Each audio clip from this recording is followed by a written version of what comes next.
এটা তো শীতকাল চলছে নাকি? শীতকাল সম্পর্কে দুটো কথা বলে দিয়ে আপনার উপকার হবে ইনশাআল্লাহ, আমাদের উপকার হবে ইনশাআল্লাহ।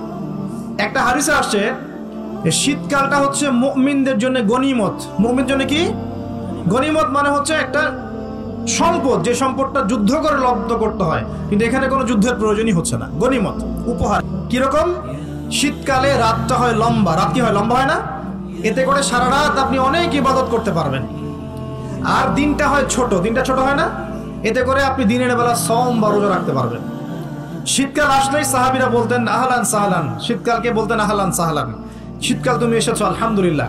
এখন রাত্রেবেলা হে কোরআনওয়ালারা তোমরা উঠে যাও এবং কোরআন তেলাওয়াত করতে থাকো, এবং দিনের বেলা তোমরা সওম পালন করতে থাকো, আলহামদুলিল্লাহ। শীতকাল সম্পর্কে একটা এরকম বর্ণনা আছে, যখন কঠিন শীত আসবে তখন ওই শীতটা থেকে একটা আশ্রয় প্রার্থনা করতে হয় আল্লাহর কাছে, আল্লাহ এই কঠিন শীত থেকে আমাকে বাঁচাও। কারণ কি জানেন? কারণ হচ্ছে জাহান্নাম বছরে 2টা নিঃশ্বাস ছাড়ে। কয়টা নিঃশ্বাস? একটা নিঃশ্বাস গ্রীষ্মকালে যখন প্রচন্ড দাবদাহ চলে, ওইটা হচ্ছে জাহান্নামের নিঃশ্বাসের ফসল। ওই প্রভাবে পৃথিবীতে এরকম দাবদাহ চলে। এই সায়েন্স বিশ্বাস করবে? করবে না। ওর বিশ্বাসের আমার যায় আসে না। আল্লাহ পাক বলেছেন সত্য, রাসূল বলেছেন সত্য। আরেকটা হচ্ছে শীতকালে যখন প্রচন্ড ঠান্ডা, তখন শীতকালে জাহান্নামের এমন একটা জায়গা আছে যেটা কিন্তু শীতল জায়গা। জাহান্নামের পুরো জায়গাটাই কিন্তু আগুন নয়, এমনও জায়গা আছে যেটা কি খুব শীতল। ওই শীতল অংশ শ্বাস ছাড়লে এই যে পৃথিবীতে এই শীতের একটা প্রভাব চলে আসে, প্রচন্ড ঠান্ডা শৈত্য প্রভাব চলে আসে। এটা হয়তো অনেকে বিশ্বাস করবে না, মনে করবে যে ধর্মান্ধ কথাবার্তা। হাদিসে আছে নবী সাল্লাল্লাহু আলাইহি ওয়াসাল্লাম বলেছেন, কে সত্যবাদী? এই পুরো সভ্যতা না রাসূল সাল্লাল্লাহু আলাইহি ওয়াসাল্লাম? এই বিশ্বের সমস্ত মানুষ সত্যবাদী বেশি না আল্লাহ রাসূল বেশি সত্যবাদী? বাস, আর কোনো দরকার আছে কথা? শীতকালটা কাজে লাগাই। এই শীতকালে আমি একটা আমল বলে দিই প্রিয় ভাইরা। শীতকালে নবী সাল্লাল্লাহু আলাইহি ওয়াসাল্লাম এই যে তাহাজ্জুদ পড়তে উৎসাহিত করেছেন, সওম রাখতে উৎসাহিত করেছেন, এবং সাহাবীরা কোরআন তেলাওয়াত করতে উৎসাহিত করেছেন। একটা হাদিসে আছে তিনটা কাজ মানুষের গুনার একটা বড় বড় অংশকে মিটিয়ে দিবে। 1 নম্বর কাজ হচ্ছে সংকটকালীন অবস্থায় দান। মানে আপনার দান করার এখন সামর্থ্য খুব কম, টাকা পয়সার টানা হেঁচড়া আছে, এখন আপনি দান করছেন, এই দানের বিনিময়ে আল্লাহ পাক গুনাহ আপনার মাফ করে দিবেন ইনশাআল্লাহ। 2 নম্বরটা হচ্ছে যে কঠিন গরম পড়েছে, এই গরমের দিনে আপনি রোজা রেখেছেন, তৃষ্ণার্ত থেকেছেন, এই গরমে রোজা রাখার কারণে আপনার গুনাহ মাফ হয়ে যাবে ইনশাআল্লাহ। আরেকটা কাজ হচ্ছে প্রচন্ড শীতকাল, এই যে এখন শীতকাল পড়ছে, এই শীতকালে আপনি ঠান্ডা পানিতে ওযু করছেন কষ্ট করে, এই ওযুর বদৌলতে আপনার গুনাহগুলো মাফ হয়ে যাবে ইনশাআল্লাহ। এই 3টা কাজ শীতকালে পাওয়া যাচ্ছে না? 3 নম্বর কাজটা শীতকালে পাওয়া যাচ্ছে না, যে শীতের সময় পূর্ণাঙ্গ রূপে ওযু করলে আপনার গুনাহগুলো মাফ হয়ে যাবে ইনশাআল্লাহ। তো শীতকালে মাশাআল্লাহ আমাদের ওয়াজ মাহফিলগুলো হবে, ওয়াজ মাহফিলগুলোতে অ্যাটেন্ড করবেন, ঈমান রিচার্জ করবেন, রাতের বেলা তাহাজ্জুদ পড়বেন ইনশাআল্লাহ। তাড়াতাড়ি ঘুমিয়ে যাবেন যাতে করে শেষ রাতে আপনি উঠতে পারেন। রাতটা লম্বা হবে, একটা অংশে কোরআন তেলাওয়াত করবেন, একটা অংশে দোয়া করবেন ইনশাআল্লাহ তাআলা। আল্লাহ পাক দুনিয়া আখিরাতের যত হাজত আপনার পূর্ণ করে দিবেন ইনশাআল্লাহ। আর দিনের বেলা সম্ভব হলে সওম রাখবেন। আরেকটা কাজ আমাদের করা উচিত, এটা আমি মাহফিলের মাধ্যমে অ্যানাউন্স করছি, আমাদের উচিত শীতকালে আশপাশে যে দরিদ্র শীতার্থ মানুষগুলো আছে, স্পেশালি গ্রামাঞ্চলে, দেশের উত্তরাঞ্চলে কিন্তু প্রচুর শীত পড়ে, এরকম বিভিন্ন অঞ্চলে কিন্তু প্রচুর শীতার্থ মানুষ আছেন। এই শীতার্থ মানুষদের জন্য সামর্থ্যবানদের উচিত হবে শীত বস্ত্রের ব্যবস্থা করা, কম্বল হোক, অন্যান্য গরম কাপড় হোক, এগুলোর ব্যবস্থা করে বিভিন্ন ফাউন্ডেশন বা সংগঠন বা পলিটিক্যাল অ্যাসোসিয়েশন বা মসজিদ মাদ্রাসা এগুলোর উদ্যোগে এই শীত বস্ত্রগুলো মানুষের মাঝে বিতরণ করার চেষ্টা করতে হবে ইনশাআল্লাহ তাআলা। পারা যাবে না ইনশাআল্লাহ? আমরাও নিয়াত করছি ইনশাআল্লাহ এই শীতে আমরা পুরো বাংলাদেশ ব্যাপী আমাদের সামর্থ্য অনুযায়ী মানুষের সাদাকাগুলোকে কালেক্ট করে আমরা শীতবস্ত্র বিতরণ করবো ইনশাআল্লাহ তাআলা। এবং আমরা রিকোয়েস্ট করবো আপনাদের দানের হাতটাকে প্রশস্ত করতে। তবে মনে রাখবেন, কখনো যদি দেখেন যে আমার নামে বা আমাদের ফেসবুক আইডি ইউজ করে, পোস্টকে ইউজ করে কেউ দান সদকা চাচ্ছে, এনশিওর না হওয়া পর্যন্ত কেউ দান করবেন না। এরকম প্রচুর প্রতারক ফ্রড বের হয়েছে যারা আমাদের নাম ইউজ করে কিন্তু মানুষের কাছে টাকা পয়সা চাওয়ার চেষ্টা করছে। আমি কখনো মানুষের সামনে এভাবে কোনো প্রজেক্টের জন্য টাকা পয়সা চাই না। যদি চাই এইভাবে জনসমক্ষে এসে বলবো যে এই প্রজেক্টের জন্য চাচ্ছি। এখন যেটা বললাম, ইনশাআল্লাহ শীতকালে আমরা শীত বস্ত্র বিতরণ করব, যার যার সামর্থ্য আছে আমাদের অফিসিয়াল পেজে আমাদের সব নাম্বারগুলো, অ্যাকাউন্ট নাম্বারগুলো দেওয়া হবে, সেখানে আপনারা পাঠাবেন, আমরা বিতরণ করবো ইনশাআল্লাহ। এবং সেটা সম্পূর্ণ আমার নিজের তত্ত্বাবধানে চলবে ইনশাআল্লাহ তাআলা। এখন এই কাজগুলো শুধু আমরা করব না, আপনারাও করবেন। বিভিন্ন সংগঠন থেকে করবেন, আপনাদের মসজিদ থেকে করবেন, মাদ্রাসা থেকে করবেন, পলিটিক্যাল অ্যাসোসিয়েশন থেকে করবেন, ধর্মীয় সংগঠনগুলো থেকে করবেন। এতে করে কি হবে জানেন, নবী সাল্লাল্লাহু আলাইহি ওয়াসাল্লাম বলেছেন, আপনি যদি মানে কোনো বান্দা যদি অন্য মুসলিম ভাইয়ের কোনো হাজত প্রয়োজন পূরণ করে দেয়, আল্লাহ রাব্বুল আলামিন কিয়ামতের মাঠে তার হাজত পূরণ করে দেবেন ইনশাআল্লাহ। অন্য বর্ণনায় আছে দুনিয়া এবং আখিরাতে আল্লাহ পাক তার হাজত পূরণ করে দেবেন ইনশাআল্লাহ। একটা হাদিসে এসেছে, একজন বান্দা যতক্ষণ মুসলিম ভাইয়ের প্রয়োজন পূরণ করে, আল্লাহ রাব্বুল আলামিন ততক্ষণ পর্যন্ত তার প্রয়োজন পূরণ করে থাকেন। অতএব অন্যের মুখে হাসি ফোটানোর নিমিত্তে এই শীতার্থ মানুষগুলোর পাশে আমাদের দাঁড়ানো উচিত। আল্লাহ পাক আমাদেরকে তৌফিক এনায়েত করুন। শীতকালে এই কাজগুলো করবেন। আর শীতকালে কিন্তু কিছু কিছু নোংরামি কাজ হয়, এই কাজগুলো বর্জন করতে হবে, পারবো না ইনশাআল্লাহ। 1 নম্বর নোংরামিটা হচ্ছে, শীতকালে দেখবেন এমন কিছু মানে অনুষ্ঠানের আয়োজন করা হয় যেগুলোতে মানে অপসংস্কৃতির বাদ্যযন্ত্র বাজতে থাকে। খেয়াল স্পেশালি দেখবেন গ্রামে গঞ্জে কিছু কিছু পিকনিক আয়োজন করে, এগুলোতে দেখবেন এমন গান বাজনা বাজায়, ডিজে গান বাজায় যে মানুষের সারা রাত ঘুম হারাম হয়ে গেছে। হয় না এরকম? এরকম হয়।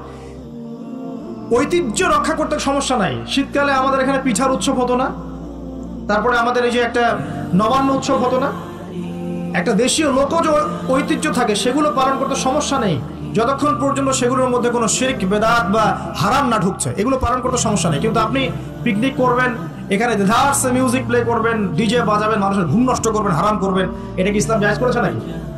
এই কাজগুলো শীতে বেশি হয়, সতর্ক থাকবেন। শীতে আবার দেখি আমরা অনেকেই কি করি, ব্যাডমিন্টন খেলেন, তাই না? সরকারি লাইন থেকে একদম মাশাআল্লাহ ইলেকট্রিক লাইন নিয়ে, যদি খেলতে হয় নিজের বাড়ির লাইন থেকে খেলবেন, নিজের বাসা থেকে লাইন নিয়ে খেলবেন। খেলেন, আমি উৎসাহিত করছি, কারণ এটা আপনার ফিজিক্যাল স্ট্যামিনার বাড়াবে, অ্যাটলিস্ট আপনার শরীর চর্চা হবে, ঠিক আছে? আপনার শরীর চর্চার দরকার আছে। এই কাজগুলো মোবাইলের সামনে বসে বসে সময় নষ্ট করার চেয়ে অনেক ভালো আছে, ঠিক আছে? কিন্তু আপনি চুরি করে লাইন নেবেন না কারোর কাছ থেকে। তারপর শীতকালে দেখবেন কি হয়, বেশি বেশি মাদকের আসর বসে শীতকালে। ঠান্ডা তো, শীতকালে বেশি বেশি মাদক দ্রব্যের আসর বসে, খেয়াল করে দেখেন। এগুলো থেকে আমাদের যুব সমাজকে বাঁচাতে হবে। শীতকালে জেনা বেড়ে যায়, কিন্তু শীতকালে দেখবেন জেনা বেড়ে যায়, এটা একটা অ্যাডাল্ট ওয়ার্ড, কিন্তু আপনি বুঝবেন শীতকালে এগুলো বেড়ে যায়। আল্লাহ পাক এই যুব সমাজকে জেনা থেকে বাঁচিয়ে রাখুন। শীতকালে দেখবেন কনসার্ট বাড়ে, কিছু কনসার্ট বাড়ে না, মিউজিক্যাল কনসার্ট বাড়ে, দেখবেন মানুষ স্টেজে উঠে একদম কি লাফালাফি শুরু করে, কি মিউজিকগুলো প্লে করে, মানুষকে উন্মাদনার মধ্যে রেখে দেয়, এবং হাজারে না লক্ষ লক্ষ যুবক সেই কনসার্টগুলোতে যায়। এগুলো থেকে বেঁচে থাকবেন, বরং প্রয়োজনে ওয়াজ মাহফিলগুলোতে এসে ইমানকে রিচার্জ করেন। আল্লাহ পাক তৌফিক এনায়েত করুন। আমি তো আমরা শীতকালটাকে মূল্যায়ন করি, হায়াতটাকে মূল্যায়ন করি, ইনশাআল্লাহ তাআলা এই শীত আমাদের জীবনে বরকত নিয়ে আসবে ইনশাআল্লাহ। এবং আল্লাহ রাব্বুল আলামিন এর ওসিলায় আমাদের গুনাহগুলো মাফ করবেন, বেশি বেশি নেক আমলের তৌফিক দিবেন, যাতে করে পরকালটা সুন্দর হয় ইনশাআল্লাহ। আল্লাহ রাব্বুল আলামিন সবাইকে তৌফিক এনায়েত করুন, আমিন। কি আবেগ দোয়ার মধ্যে, কি ভাষা, কি লফজ! ইলা আদুইন বাঈদিন ইয়াতাহাজ্জুমুনি, তুমি আমাকে আল্লাহ ঘর থেকে বের করে এত দূরে নিয়ে আসলা, শত্রুদের হাতে সোপর্দ করলা, তারা আমাকে চতুর্দিক থেকে পাথর মারতেছে।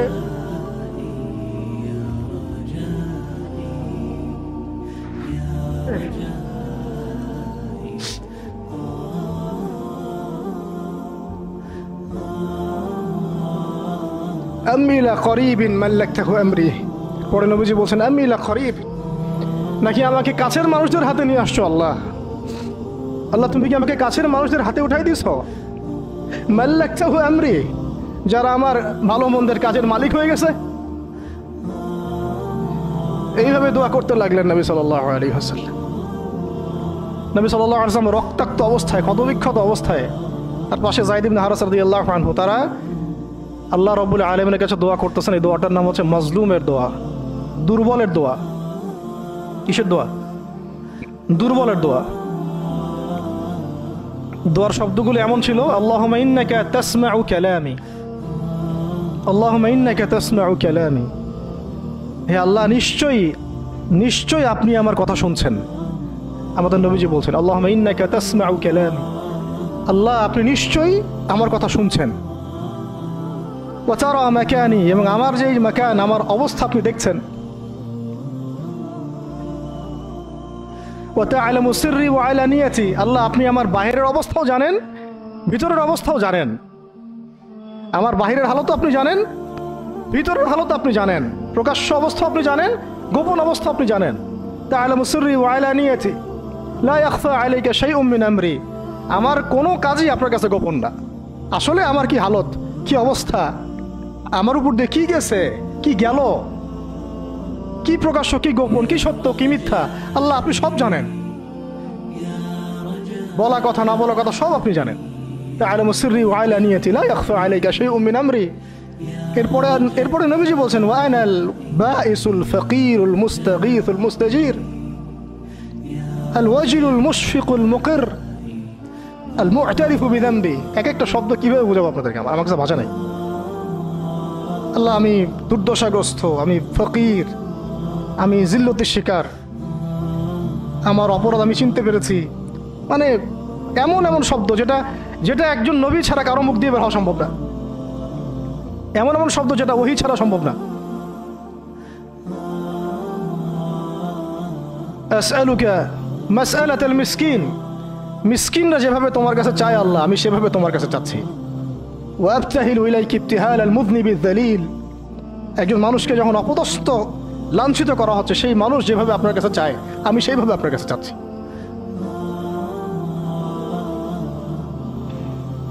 আরো অনেক শব্দ আছে, মাঝখানে লাইন আছে।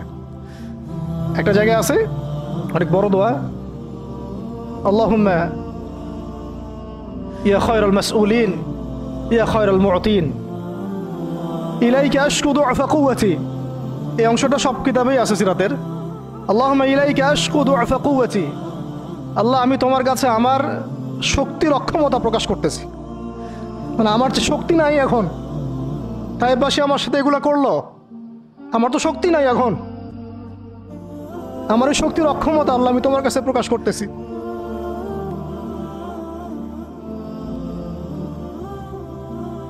ইলাইকা আশকু দু'ফা কুওয়াতি, আমার শক্তির যে কুওয়াতের অক্ষমতা, দুর্বলতা আমি তোমার কাছে প্রকাশ করতেছি।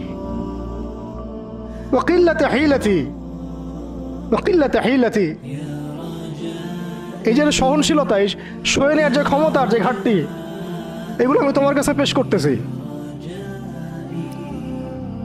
ওয়াহাওয়ানি আলান নাস ওয়াহাওয়ানি আলান নাস, আর এই যে পুরো মানুষ, তায়েফের পুরো মানুষ আমার সাথে যা করলো, তাদের সাথে লড়াই করার যে আমার অক্ষমতা বা তাদেরকে বুঝানোর যে অক্ষমতা আমার, তাদেরকে যে আমি বুঝাতে পারতেছি না, এটা যে আমার অক্ষমতা, এই হালত আমি তোমার কাছে পেশ করতেছি।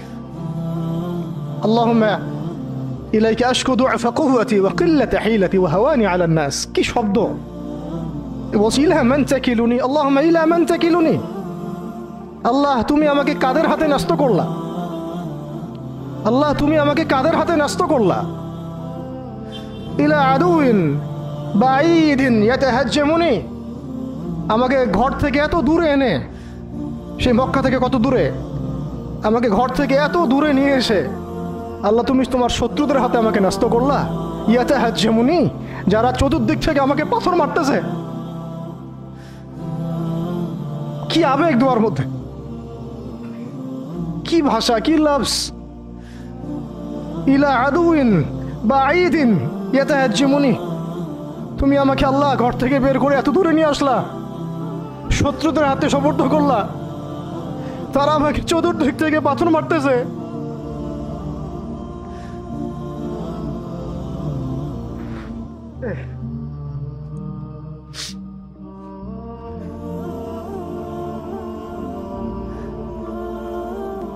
আম্মি লা করিবিন মাল্লাকতাহু আমরি, পরে নবীজি বলছেন আম্মি লা করিব, নাকি আমাকে কাছের মানুষদের হাতে নিয়ে আসছো আল্লাহ, আল্লাহ তুমি কি আমাকে কাছের মানুষদের হাতে উঠাই দিছো। মাল্লাকতাহু আমরি, যারা আমার ভালো মন্দের কাজের মালিক হয়ে গেছে। এইভাবে দোয়া করতে লাগলেন নবী সাল্লাল্লাহু আলাইহি ওয়াসাল্লাম। যায়েদ বিন হারিস রাদিয়াল্লাহু আনহু শামিল আছেন এখানে। তারপরে নবীজি বলছেন ইল্লাম তাকুন সাখিতুন আলাই ফালা উবালি, আল্লাহ এত কিছুর পরে যদি তুমি আমার প্রতি অসন্তুষ্ট না হও আমার কিছুই যায় আসে না। আল্লাহ এত কিছু হয়ে গেল, এরপরে যদি তুমি আমার উপর অসন্তুষ্ট না হও অন্তত আমার কিছুই যায় আসে না। আলহামদুলিল্লাহ। ইল্লাম তাকুন সাখিতুন আলাই ফালা উবালি, তুমি যদি আমার উপর আল্লাহ অসন্তুষ্ট না হও, তোমার কাছে আমি ঠিক থাকতে পারি, তোমার কাছে আমার অবস্থান ঠিক থাকে আল্লাহ, ফালা উবালি, আমি এসবের কোনো কিছুর পরোয়া করি না। কিভাবে বুঝবেন এই ভাষা শব্দগুলো?